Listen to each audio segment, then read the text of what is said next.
2006 मध्ये एक book publish झालं. ज्याचं नाव होतं द सिक्रेट. पब्लिश झाल्यानंतर अवघ्या काही महिन्यांमध्येच या बुकच्या मिलियन्स ऑफ कॉपीज विकल्या गेल्या आणि इथूनच आणखी एक शब्द खूप जास्त पॉप्युलर झाला, जो आजच्या काळामध्ये इंटरनेटवर, सोशल मीडियावर प्रचंड ट्रेंडिंग मध्ये आहे आणि तो शब्द आहे मॅनिफेस्टेशन. जर तुम्हाला लॉ ऑफ अट्रॅक्शन आणि सबकॉन्शियस माइंड याबद्दल माहिती असेल, तर तुम्ही मॅनिफेस्टेशन बद्दल नक्कीच ऐकलं असेल. पण आता खरा प्रश्न असा आहे की मॅनिफेस्टेशन नेमकं कसं काम करतं. जर लॉ ऑफ अट्रॅक्शन हा एक युनिव्हर्सल लॉ आहे, तर तो प्रत्येकासाठी समान पद्धतीने काम करायला हवा. मग काही लोकांसाठी मॅनिफेस्टेशन काम करतं आणि काही लोकांसाठी करत नाही. मॅनिफेस्टेशनचा खरा अर्थ काय आहे आणि त्यामागचं ऍक्च्युअल सिक्रेट काय आहे, चला आजच्या या व्हिडिओमध्ये हे सगळं व्यवस्थित पद्धतीने समजून घेऊया. सगळ्यात आधी आपण हे समजून घेऊयात की मॅनिफेस्टेशन म्हणजे नेमकं काय. मॅनिफेस्टेशन ही एक अशी प्रोसेस आहे ज्यामध्ये तुम्ही तुमचे थॉट्स, इमोशन, फिलिंग एखाद्या स्पेसिफिक गोष्टीकडे अट्रॅक्ट करता आणि त्या गोष्टीला तुमच्याकडे अट्रॅक्ट करण्याचा प्रयत्न करता. हा एक प्रकारचा मेंटल आणि स्पिरिच्युअल प्रॅक्टिस आहे, ज्याच्या मदतीने तुम्ही स्वतःला आणि तुमच्या आजूबाजूच्या एन्व्हायरमेंटला अधिक चांगलं बनवण्याचा प्रयत्न करता. आपले थॉट्स, इमोशन्स आणि फिलिंग्स या तीनही गोष्टी आपल्या संपूर्ण आयुष्यावरती परिणाम करतात आणि त्यानुसार आपण तशाच प्रकारच्या गोष्टी, लोक आणि एन्व्हायरमेंट आपल्या आयुष्यामध्ये अट्रॅक्ट करत असतो. म्हणजेच मॅनिफेस्टेशनचा साधा अर्थ असा आहे की आपले थॉट्स, इमोशन्स आणि फिलिंग्स आपल्या ड्रीम्स आणि डिझायर्स सोबत अलाइन करणं.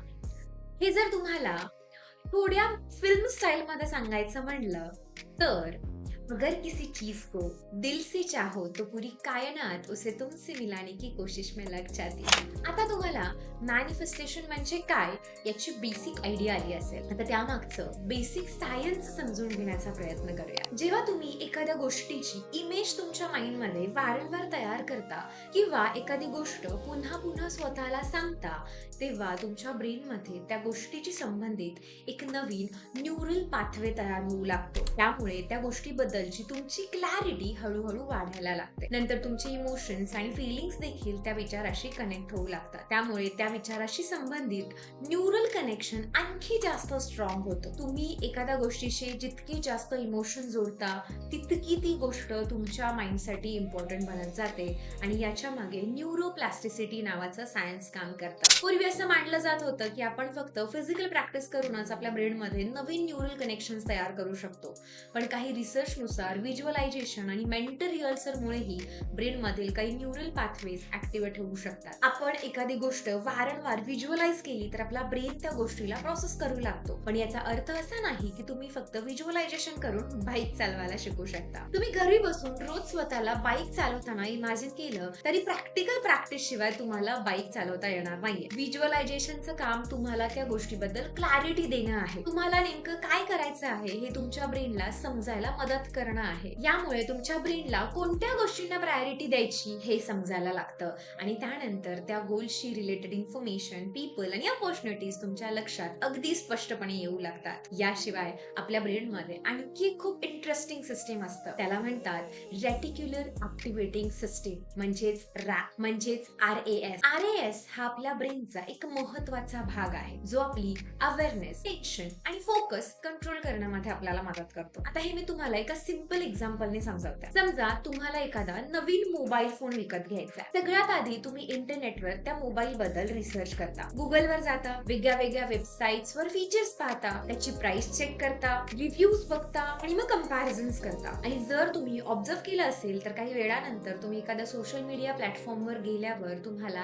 त्याच मोबाईलची ऍडव्हर्टाइजमेंट दिसायला सुरुवात होते. तुम्ही एखादा व्हिडिओ बघत असाल किंवा रील स्क्रोल करत असाल तरी तुम्हाला पुन्हा पुन्हा त्याच मोबाईलच्या ऍड्स दिसतात. कारण इंटरनेट आणि सोशल मीडिया प्लॅटफॉर्म्स तुमचे सर्चेस, लाईक्स, कमेंट्स आणि प्रेफरन्सेस ट्रॅक करतात आणि त्यानुसार तुम्हाला तशाच प्रकारचा कॉन्टेंट पुन्हा पुन्हा दाखवतात, जेणेकरून तुमचा फोकस त्या प्रोडक्टवरती कायम राहील. हा इंटरनेट आणि सोशल मीडियाचा अल्गोरिदम आहे. पण जवळपास अशाच प्रकारचं फिल्टरिंग सिस्टीम आपल्या ब्रेन मध्ये सुद्धा काम करत असतं आणि त्यालाच म्हणतात रेटिक्युलर ऍक्टिव्हेटिंग सिस्टीम. हे तुम्ही रिअल लाईफ मध्येही अनेकदा एक्सपिरियन्स केलं असेल. समजा तुम्हाला एखादी स्पेसिफिक कार विकत घ्यायची असेल, तुम्ही त्या कार बद्दल रिसर्च करता, तिचं मॉडेल, कलर, फीचर्स, प्राइस, त्याची डिझाईन, हे सगळं काही माहिती करून घेता. कदाचित तुम्ही त्या कारमध्ये स्वतःला बसलेलं व्हिज्युअलाइज सुद्धा करता आणि त्यानंतर जेव्हा तुम्ही रस्त्यावरून जाता तेव्हा तुम्हाला तीच कार वारंवार दिसायला लागते, कधी ट्रॅफिक मध्ये, कधी पार्किंग मध्ये,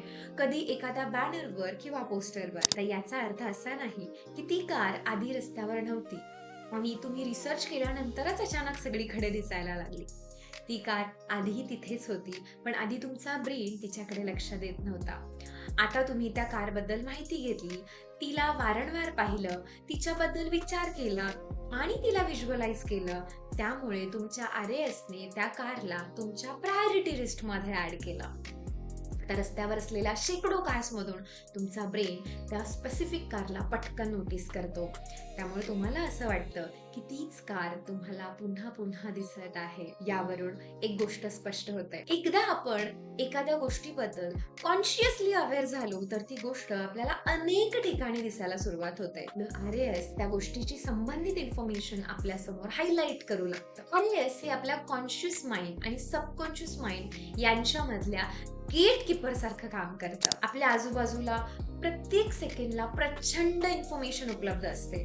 आपले डोळे, कान, नाक, त्वचा आणि इतर सेन्सेस आपल्या ब्रेनकडे इन्फॉर्मेशन पाठवत असतात. पण आपला कॉन्शियस माइंड ही संपूर्ण इन्फॉर्मेशन प्रोसेस करू शकत नाही. म्हणूनच आपला ब्रेन अननेसेसरी इन्फॉर्मेशन फिल्टर करतो आणि त्या क्षणी आपल्यासाठी जी इन्फॉर्मेशन इम्पॉर्टंट आहे तिच्यावरती फोकस करतो. RAS आपले रोजचे थॉट्स, बिहेवियर, हॅबिट्स आणि ऍक्शन्स ऑब्झर्व करत असतात. तुम्ही जर एखाद्या गोष्टीचा वारंवार विचार करत असाल, त्या गोष्टींबद्दल बोलत असाल, ती गोष्ट व्हिज्युअलाइज करत असाल आणि त्यासोबत स्ट्रॉंग इमोशन जोडत असाल तर तुमचा RAS ती गोष्ट तुमच्यासाठी इम्पॉर्टंट आहे असं समजू लागतं आणि त्यानंतर तुमचा ब्रेन गोष्टींशी संबंधित एव्हिडन्स, इन्फॉर्मेशन्स आणि अपॉर्च्युनिटी शोधू लागतो. तुम्हाला त्या गोल पर्यंत पोहोचण्यासाठी मदत करू शकणाऱ्या गोष्टी तुमच्या लक्षात येऊ लागतात. अपॉर्च्युनिटीज अचानक तयार झालेल्या नसतात, त्या कदाचित आधीपासूनच तुमच्या आजूबाजूला असतात. फक्त तुमचं लक्ष त्यांच्याकडे जाऊ लागतंय. मी इथे शक्य तितक्या सिंपल पद्धतीने एक्सप्लेन करण्याचा प्रयत्न केलाय की आपला ब्रेन आणि RAS कशा पद्धतीने काम करतात आणि एखाद्या गोष्टीचा वारंवार विचार केल्यामुळे ती गोष्ट आपल्या प्रायोरिटी मध्ये कशी सेट होते और येते. ही झाली सायंटिफिक पॉइंट ऑफ व्ह्यू मधून मॅनिफेस्टेशनचे एक्सप्लेनेशन. पण आता प्रश्न असा आहे की आपले वेद, उपनिषद हे सगळे मॅनिफेस्टेशन बद्दल काय सांगतात? मॅनिफेस्टेशन हा एक मॉडर्न शब्द आहे, पण याच्याशी मिळती जुळती कॉन्सेप्ट आपल्या प्राचीन ग्रंथांमध्येही पाहायला मिळते. कदाचित तिथे एक्सप्लेन करण्याची लँग्वेज वेगळी आहे, पण त्यामागचा सेंट्रल मीनिंग खूप सिमिलर आहे. बृहद अरण्यक उपनिषदामध्ये एक विचार सांगितला, तुम्ही तेच आहात जशा तुमच्या गहन इच्छा आहेत. जशी तुमची इच्छा तशी तुमची वासना, जशी तुमची वासना तसं तुमचं कर्म आणि जसं तुमचं कर्म तसं तुमचं भाग्य. हा विचार जर तुम्ही खोलवर समजून घेतला तर तो आपल्या डिझायर, ऍक्शन आणि डेस्टिनी यांच्यामधलं कनेक्शन समजावतो. या जगामध्ये जन्म घेतल्यापासून आपण स्वतःचं आयुष्य घडवत असतो. आपला जन्म हा एक इफेक्ट आहे, पण जन्मानंतर आपल्या मनामध्ये अनेक प्रकारच्या इच्छा निर्माण होतात. या इच्छांच्या मागे धावताना अनेकदा माणूस स्वतःचं ट्रू नेचर विसरून जातो. आपला ट्रू नेचर म्हणजे इनर पीस, फुलफिलमेंट आणि परमानंद. पण बाहेरच्या गोष्टी मिळवण्याच्या धावपळीमध्ये आपण स्वतः मधला आनंद मात्र हरवून बसलेलो आहोत. म्हणूनच सगळ्यात आधी तुम्ही स्वतःला जाणून घेण्याचा प्रयत्न केला पाहिजे. तुम्ही नेमके कोण आहात? तुम्हाला खरंच काय हवं आहे? तुमच्या आतली डीप ड्रायव्हिंग डिझायर म्हणजेच तुमची गहन इच्छा काय आहे हे समजून घ्या. कारण डीप डिझायर मधून आपल्या आत एक वासना किंवा स्ट्रॉंग टेंडन्सी तयार होते. ही वासना एका अनमॅनिफेस्टेड सीड सारखी असते. जमिनीमध्ये असलेलं बी जसं योग्य एन्व्हायरमेंटची वाट पाहत असतं, तसंच आपल्या मनामध्ये असलेलं हे सीड देखील योग्य परिस्थितीची वाट पाहत असतं. जेव्हा त्याला योग्य एन्व्हायरमेंट मिळतं तेव्हा ते सीड रूट्स पकडायला सुरुवात करतं, ते हळूहळू वाढतं आणि शेवटी ते मॅनिफेस्ट होऊ लागतं. म्हणून तुमची डीप ड्रायव्हिंग डिझायर काय आहे हे शोधण्याचा प्रयत्न करा. कारण अनेकदा तीच इच्छा तुमच्या इनहरंट नेचर सोबत जोडलेली असते. तुमच्या ट्रू नेचरच्या पूर्णपणे विरोधात असलेली गोष्ट जर तुम्ही मागत असाल तर ती मिळवण्याचा प्रवास खूप कठीण आणि स्ट्रेसफुल होऊ शकतो आणि कदाचित यामुळेच काही लोकांसाठी मॅनिफेस्टेशन काम करत नाही असं त्यांना वाटतं. समजा तुम्ही नॅचरली इंट्रोवर्ट आहात, तुम्हाला शांत वातावरणामध्ये राहून इंडिपेंडेंट काम करायला आवडतं, पण तुम्ही मोटिवेशनल स्पीकर किंवा पॉलिटिकल लीडर बनण्याचा विचार करता फक्त कारण तिथे पॉप्युलरिटी, फेम आणि अटेन्शन जास्त मिळेल, तर कदाचित हा गोल तुमच्या करंट इनहेरंट नेचर सोबत अलाइन होणार नाही. याचा अर्थ असा नाही की इंट्रोवर्ट व्यक्ती स्पीकर बनू शकत नाही, नक्कीच बनू शकते, पण जर ती इच्छा तुमची स्वतःची नसून फक्त फेम पाहून निर्माण झालेली असेल तर तो प्रवास तुम्हाला सतत स्ट्रेसफुल वाटू शकतो. तुम्ही काम करत असाल पण आतून बेचैन असाल कारण तुमची इच्छा आणि नॅचरल टेम्परमेंट यांच्यामध्ये मिसअलाइनमेंट असेल. पण त्याच इंट्रोवर्ट व्यक्तीने रायटर, सायंटिस्ट किंवा रिसर्चर बनण्याची जर इच्छा ठेवली, जिथे ती शांतपणे आणि इंडिपेंडेंटली काम करू शकते, तिथे तिला डीप थिंकिंग साठी वेळ मिळतो, तर त्या क्षेत्रामध्ये सक्सेसफुल होण्याची पॉसिबिलिटी वाढवू शकते कारण तिचं वर्क एन्व्हायरमेंट, नेचर एकमेकांसोबत अलाइन होतं आणि त्या कामामधून तिला सॅटिस्फॅक्शन आणि इनर हॅपीनेस सुद्धा मिळतो. जर तुम्ही तुमच्या इनहेरंट नेचरच्या विरोधात जाऊन एखादी गोष्ट मिळवण्याचा प्रयत्न केला तर ती मिळवणं अशक्य नसलं तरी कठीण नक्कीच होऊ शकतं. पण आता प्रश्न असा आहे की आपलं इनहेरंट नेचर काय आहे हे कसं ओळखायचं आणि आपण आपल्या इच्छेनुसार आपलं इनहेरंट नेचर बदलू शकतो का? तर याचं उत्तर आहे हो. आपण स्वतःमध्ये बदल करू शकतो, आपला कॉन्फिडन्स वाढवू शकतो, आपले कम्युनिकेशन स्किल इम्प्रूव्ह करू शकतो, आपल्या हॅबिट्सवर, पर्सनॅलिटीवर काम करू शकतो. पण या बदलासाठी वेळ, प्रॅक्टिस आणि कॉन्शियस एफर्ट लागतो. तोपर्यंत तुमच्या करंट इनहेरंट नेचर सोबत अलाइन होणाऱ्या गोष्टी मॅनिफेस्ट करण्याचा प्रयत्न करा. जर तुम्हाला तुमच्या इच्छेनुसार स्वतःचा नेचर बदलायचं असेल तर त्या प्रोसेसला जास्त वेळ लागू शकतो कारण इनहेरंट नेचर एका दिवसामध्ये तयार झालेला नसतो. तो आपल्या genetics, childhood environment, experiences, habits आणि बिलीफ सिस्टम मधून तयार झालेला असतो. मला आशा आहे की मी काय सांगण्याचा प्रयत्न करते हे तुम्हाला समजत असेल, कारण हे समजणं खूप इम्पॉर्टंट आहे कारण हाच मॅनिफेस्टेशनचा एक कोअर फाउंडेशन आहे. तुम्हाला तुमचं इनहेरंट नेचर समजून घ्यायचं असेल तर तुम्हाला सेल्फ अवेअरनेस वरती काम करावं लागेल. तुम्हाला स्वतःला काहीतरी डीप क्वेश्चन्स विचारावे लागतील आणि त्याची उत्तरं प्रामाणिकपणे शोधावी लागतील. मी नेमकं कोण आहे, मला कोणत्या प्रकारचं काम केल्यानंतर एनर्जी मिळते, कोणत्या प्रकारचं काम केल्यानंतर मी खूप जास्त थकते, मी कोणती गोष्ट फक्त सोसायटीला इम्प्रेस करण्यासाठी करते आणि कोणत्या गोष्टी मनापासून मला करायला आवडतात, कोणत्या एन्व्हायरमेंट मध्ये मी बेस्ट परफॉर्म करू शकतो, माझ्या स्ट्रेंथ्स काय आहेत, माझे वीकनेसेस काय आहेत, माझे नॅचरल इंटरेस्ट काय आहेत, यांसारख्या प्रश्नांची उत्तरं तुम्हाला शोधावी लागतील. तुमचे थॉट्स, इमोशन्स आणि बिहेवियर्स ऑब्झर्व करावे लागतील आणि शक्य असेल तितकी मेडिटेशनची प्रॅक्टिस करावी लागेल कारण मेडिटेशनमुळे तुमच्या मनात येणाऱ्या प्रत्येक विचारावर लगेच रिॲक्ट न करता तो विचार ऑब्झर्व करण्याची क्षमता वाढते. तर कदाचित तुम्हाला समजलं असेल की काही लोकांसाठी मॅनिफेस्टेशन का काम करत नाही. आपल्या माइंडमध्ये सतत निगेटिव्ह सेल्फ टॉक सुरू असतो,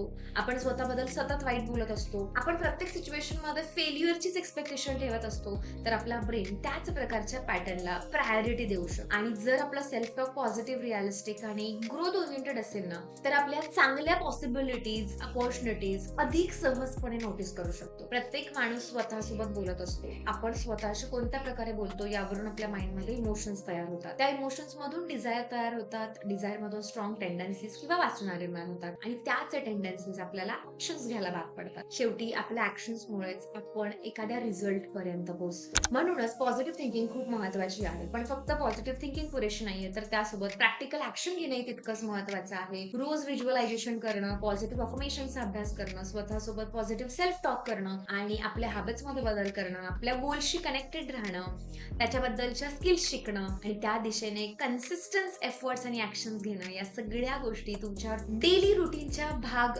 असायला हव्यात. सो आपल्यापैकी अनेक लोक स्वतःचं इनहेरंट नेचर न समजून घेता मॅनिफेस्टेशन करण्याचा प्रयत्न करतात, पण सगळ्यात आधी तुम्हाला समजून घ्यावं लागेल की तुम्ही नेमके कोणत्या गोष्टीसाठी बनलेले आहात, तुमच्या स्ट्रेंथ्स काय आहेत, तुमच्या व्हॅल्यू काय आहेत, तुम्हाला कशा प्रकारे जगायचं आहे, कुठलं काम केल्यानंतर तुम्हाला आनंद मिळतो. सो नवीन गोष्टी ट्राय करा, दररोज काहीतरी नवीन शिकण्याचा प्रयत्न करा, वेगळ्या वेगळ्या सिच्युएशन्स मध्ये स्वतःला ऑब्झर्व करा, या जगाला ऑब्झर्व करा, लोकांना ऑब्झर्व करा आणि त्यासोबत स्वतःच्या थॉट्स आणि रिॲक्शन्स कडे लक्ष द्या. मॅनिफेस्टेशनचा अर्थ असा नाहीये की तुम्ही एका बंद खोलीमध्ये बसलेले असताना अचानक तुमच्या माइंड मध्ये विचार आला मला बिझनेसमॅन बनायचंय आणि त्यानंतर तुम्ही दिवस रात्र विचार करत राहिलात आणि मी बिझनेसमॅन बनेन आणि फक्त असा विचार केल्याने मी बिझनेसमॅन बनेल, तर असं नाहीये. जर तसं असतं तर आज प्रत्येक व्यक्ती एक सक्सेसफुल बिझनेसमॅन असता.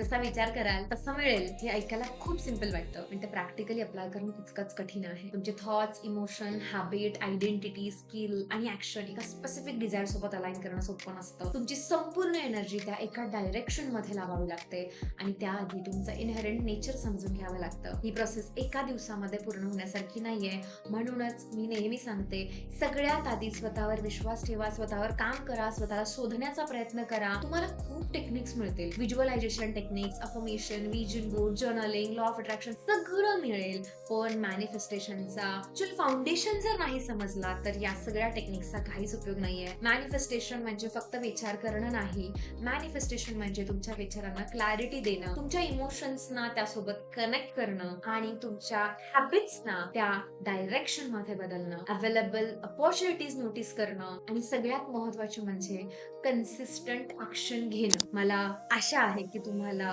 मॅनिफेस्टेशन खूप चांगल्या प्रकारे समजलं असेल आणि कदाचित मॅनिफेस्टेशन माझा इतक्या डिटेल मध्ये एक्सप्लेन केलेला व्हिडिओ तुम्ही आधी कधीच बघितला नसेल. बट आय होप की तुम्हाला हे समजलं की मॅनिफेस्टेशन ऍक्च्युअल कसं काम करतं.